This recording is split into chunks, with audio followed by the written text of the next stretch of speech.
Tu importas que eu vá lá abaixo tomar um café enquanto Eu não me importo nada. Não. Então, está a gravar. Está a gravar? Vou beber um café.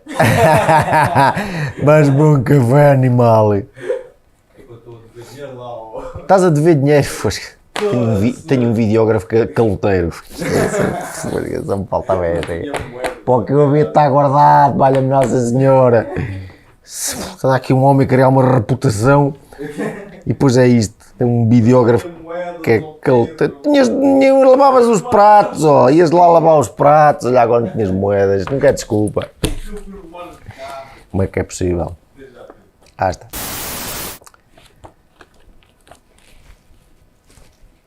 Pedro Bastos Car Consulting, estava a ver que era aqui este desdobrável aqui deste moço.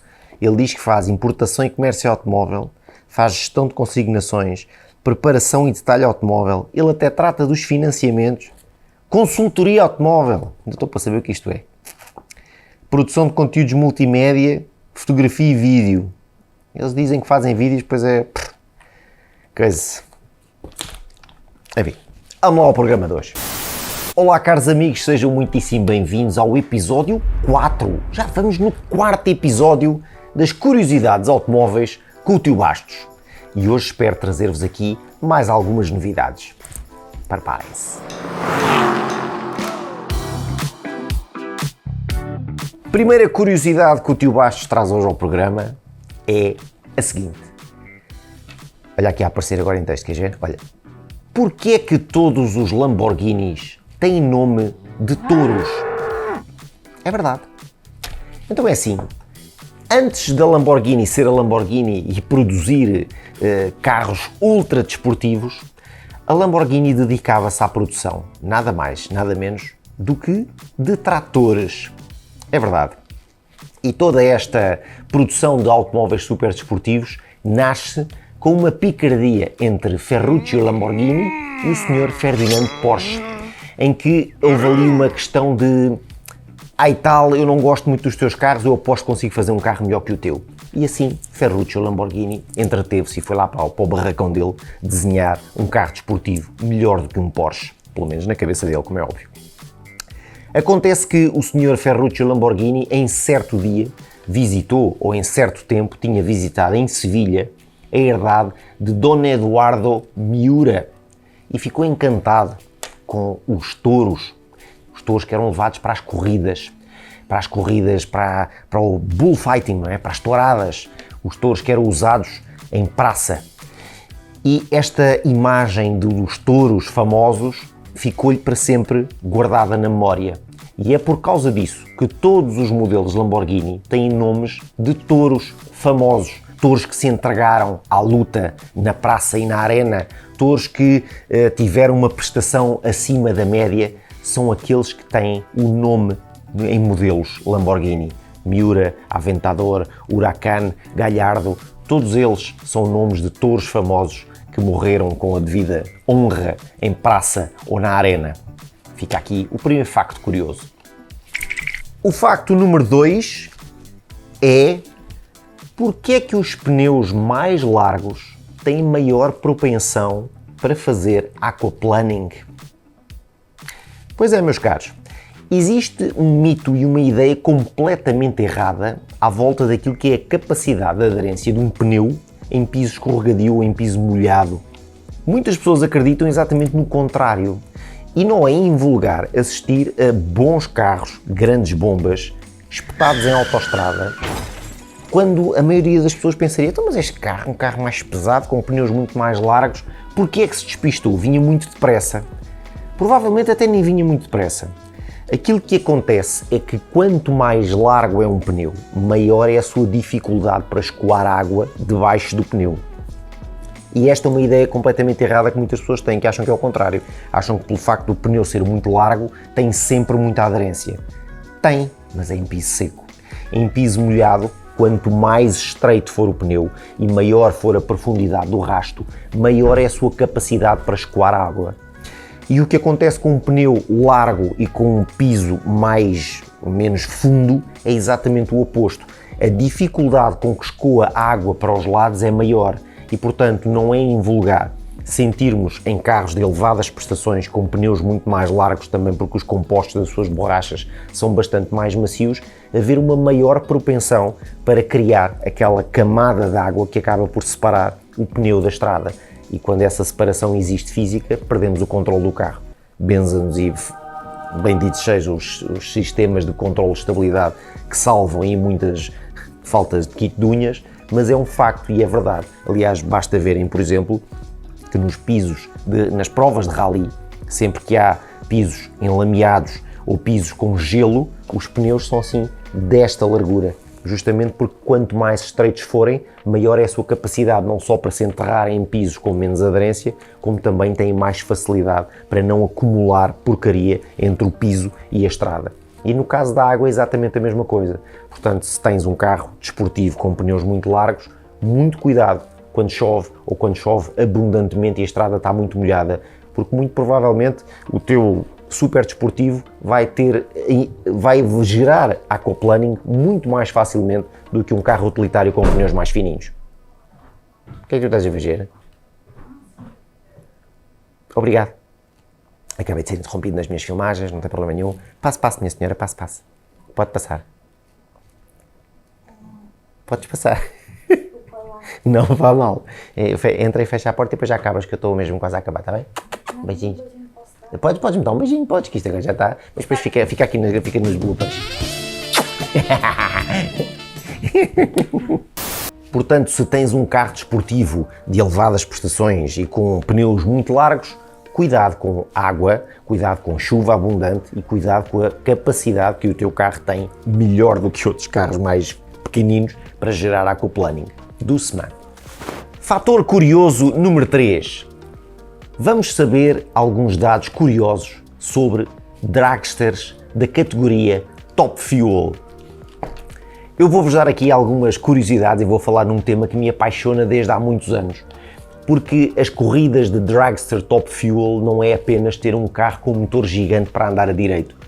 Aqui, para além de toda a espetacularidade que isso gera, obviamente, mas toda a técnica e toda a ciência por trás desta questão dos Top Fuel é no mínimo fascinante. E eu vou só partilhar com vocês aqui alguns dados muito curiosos que provavelmente não saberão.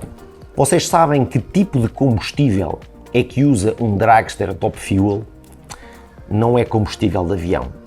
É literalmente uma matéria altamente explosiva que bastava que caísse aqui uma gota de forma descontrolada nesta mesa para gerar um buraco até ao chão.